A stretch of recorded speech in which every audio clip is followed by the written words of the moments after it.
නැගෙනහිර වෙරළබඩ ආදිවාසීන් සොයා යාමේදී සෑම විටම ප්‍රමුඛත්වයෙන් කියවෙන්නේ එක් නමක්.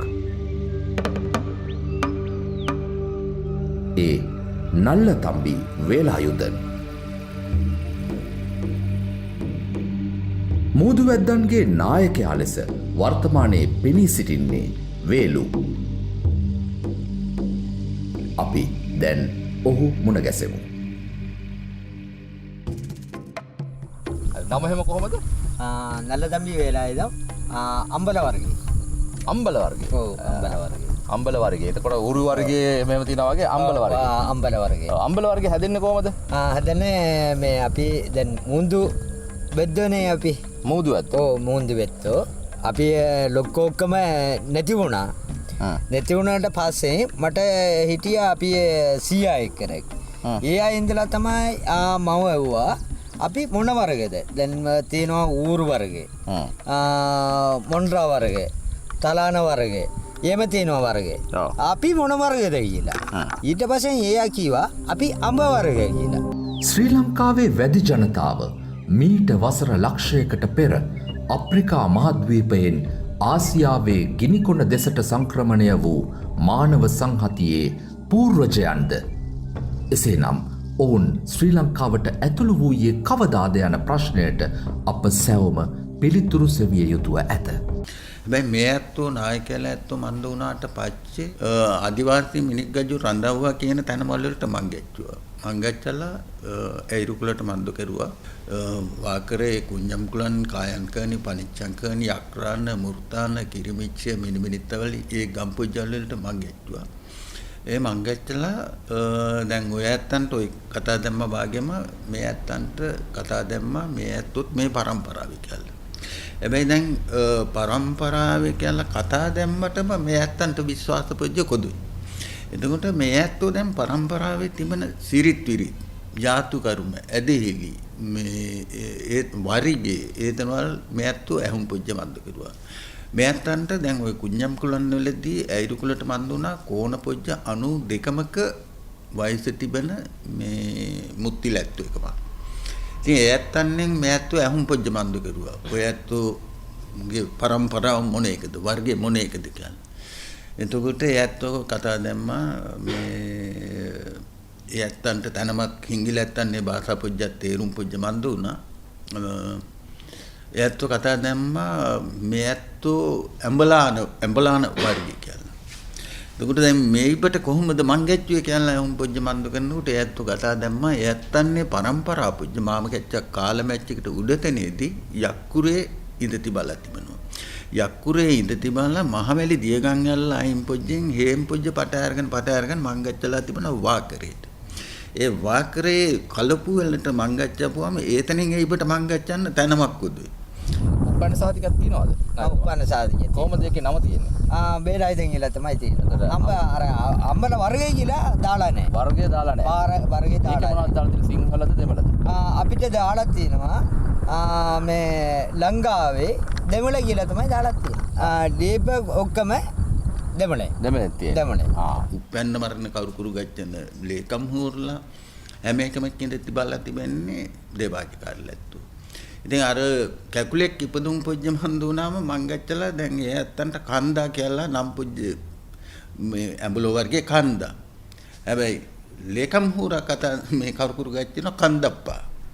එහෙම වෙනස් වෙන මන් දුනා. ඉතින් අන්න ඒ වාගේ මේ ධනමල් ඒතනෙ තිබෙනවා. නිරන්තර යුදබිය සමග 30 වසරකට අධික කාලයක් වනාන්තර බදව ගෙවා දැමූ මේ සුවිශේෂී මානව කොට්ටාශය බොහෝ විට සිය ආදිතමයන් තරම් සරල සැහැල්ලු ප්‍රියජනක ජීවිතයක් නොලැබුවන් බව අමුතුවෙන් පැහැදිලි කිරීම නොවමනායි.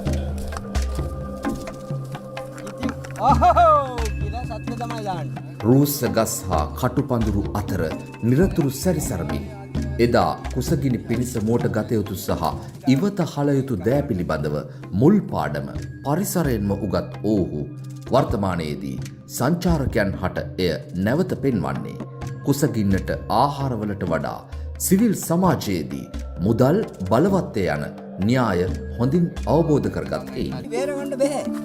සංචාරකයන් නිරන්තරයෙන් විමසන මීපැණි ලබා ගන්නා ආකාරය ඒ සඳහා ඔවුන්ට කදිම මාර්ගයකි.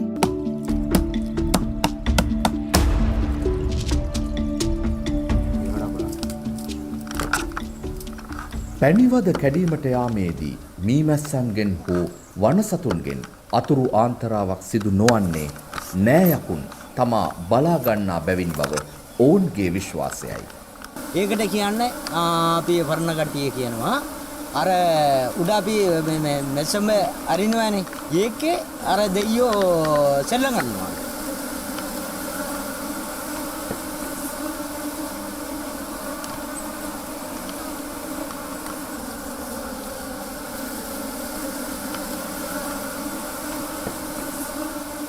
ආහාරයක් මෙන්ම ඖෂධයක් ලෙසද ආහාර කල්තබා ගැනීමේ ද්‍රව්‍යයක් ලෙසද ආදිවාසීන් විසින් භාවිත කරන මීපැණි වෙරළබඩ හා රටේ අනෙකුත් ප්‍රදේශවල වාසය කරන ආදිවාසීන්ගේ ආහාර සංස්කෘතියේ ප්‍රධානතම සංඝටකයක්.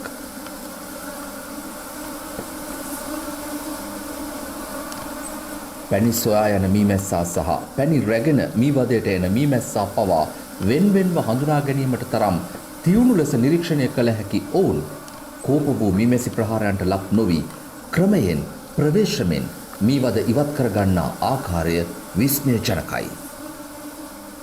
බබල්ලක් තියෙනවා වෙනි. මේ පැත්තේ මේක ඔක්කොම දාලා උඩට බාගනවා.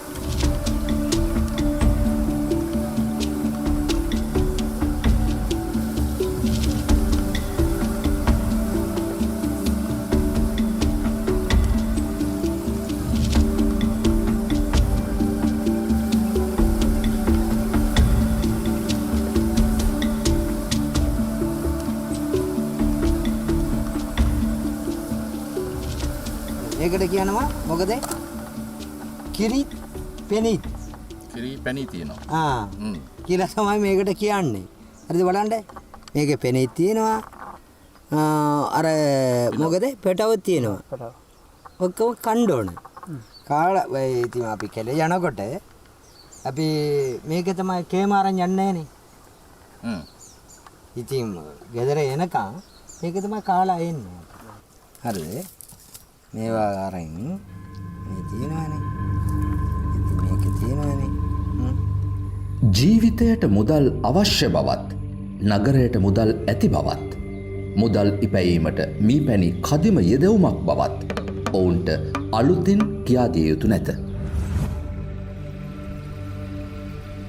ස්වයං පෝෂිත ආහාර රටාවක ප්‍රතිඵලයක් ලෙස ලැබෙන කායික හා මානසික විවේකය මානවයාගේ කලා හැඟුම් ඉපදවීමට තිඹිරිගය බව කියවේ. වසරේ වැඩි කාලයක් කුසගින්න පාරිසරික පීඩාවන් සහ ලෙඩ රෝග ආදියෙන් පීඩා විඳින ජීවිත වෙතින් සෞන්දර්ය හා බැඳුණු ගී ගැයුම් නර්තන කොයින්ද? ඔවුහු සියල්ල දෙවියන් හෝ මළගිය නෑයකුන්ට කියති.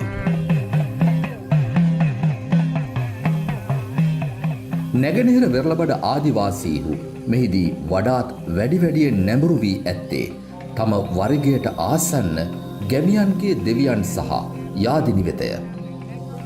ද්‍රවිඩ බසින් ගැයෙන දේවයාදිනි හින්දු දේවනාමයන් වෙත කෙරෙන ආයාචනා බඳුව ගැයි.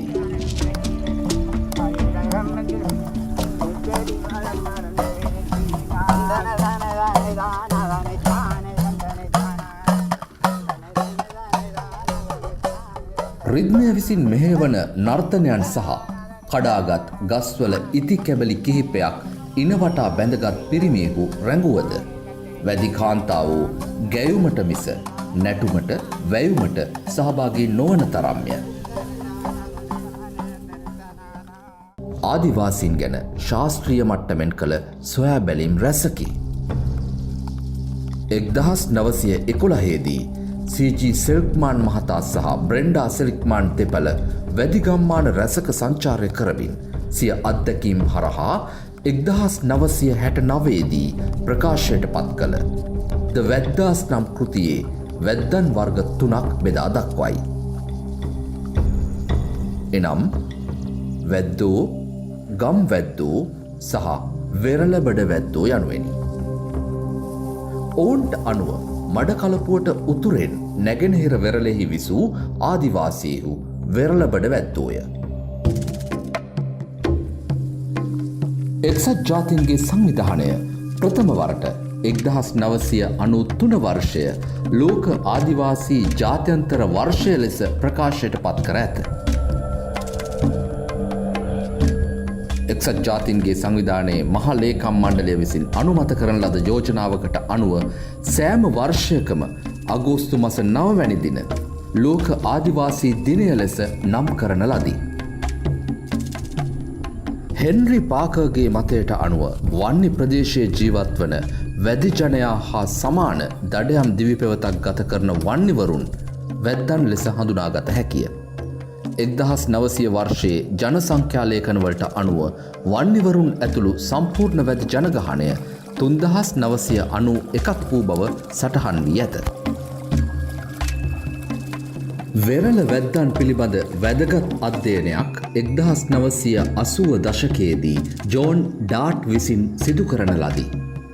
ඩාට් දිවයිනේ නැගෙනහිර වෙරළ තීරයේ වෙරළ වැදි ගම්මානවල ක්ෂේත්‍ර පරීක්ෂණයන් රැසක් සිදු කළේය.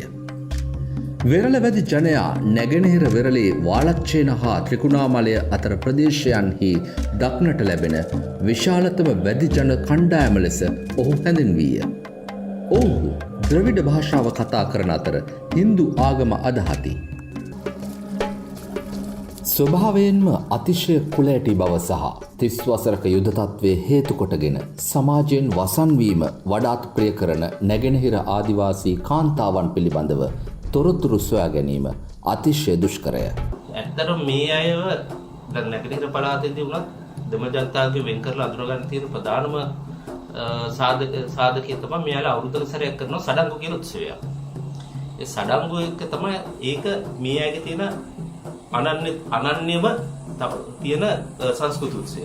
දැන් ඊට පස්සේ මේකෙත් වෙනසක් තියෙනවා. මොකද මේ ගමින් ගමට මේ සඩංගු උත්සවය පවත්වන විදිය වෙනස්.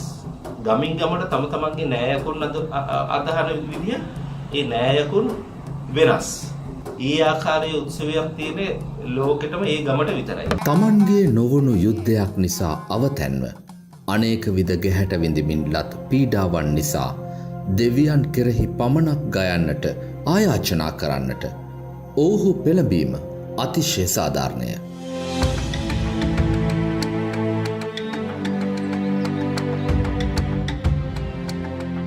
දෙදහස් නවයේ පෙබරවාරියේදී කොළඹ බණ්ඩාරනායක සම්මන්ත්‍රණ ශාලාවේ පැවැත්වුණු දැයට කිරුළ ප්‍රදර්ශනයේදී කුංචන්කුලම් ගමේ නැගෙනහිර වෙරළබඩ ආදිවාසීහු තමන් එතෙක් වාසය කළ වෙරළ තීරයෙන් එපිටට ප්‍රථම වරට පායස වූහ. ඊට සමගාමීව මාධ්‍ය මගින් ලද ප්‍රසිද්ධිය හේතු කොටගෙන සහ ඉන් පසුවලත් සංචාරක අවස්ථා හේතු කොටගෙන වාණිජමය වාසි වැඩි වශයෙන් උදාකර ගැනීමට ඔවුහු පෙළඹුණු බව නොරහසකි. අපි කට්ටියට මම කියන්නේ ඕගොල්ලෝ පරම්පරාව වඩන්න. ඕගොල්ලෝ ඉස්සරහා ඉඳලා ආව ඉඩම කොතන තියෙනවා. අර ඉඩමේ ඉඳලා තමයි කෙලිම අපි එන්න ඕන. මෙතන දැන් මම හොඳට මේ එන්දුමෙන්දගෙන ඉස්කෝලේට ගිහිලා හොඳට මේ ඉගෙන ගත්තා. කියලා ඔයගේ අර සංස්කෘතියේ මාර්ග කරන්න. ඔවුහු සැබවින්ම සැමදා ආදිවාසීන් ලෙස තම අනන්‍යතාවය රැකගනිවිද. නොයසේ නම් මෑත පෙනෙන සංවර්ධනය වෙනුවෙන් දශක ගණනාවක් පුරා ශිෂ්ඨාචාරගත වූ සිය වර්ගයේ අනන්‍යතාවයේ මුල් සිඳගෙන නවලෝ වෙත ආකර්ෂණය වේවිද. මැකී යාමට පෙරාතුව නැගෙනහිර වෙරළබඩ ආදිවාසීන් හෙවත් මුහුදු වැද්දන් පිළිබඳව ගැඹුරින් අධ්‍යයනය කොට ඔවුන් ගැන රටට ලොවට හඬගා කියන්නට මගෙන් පසු මුල් තැන ගන්නේ මෙය නරඹන ඔබ අතරින් කවුරුන්ද?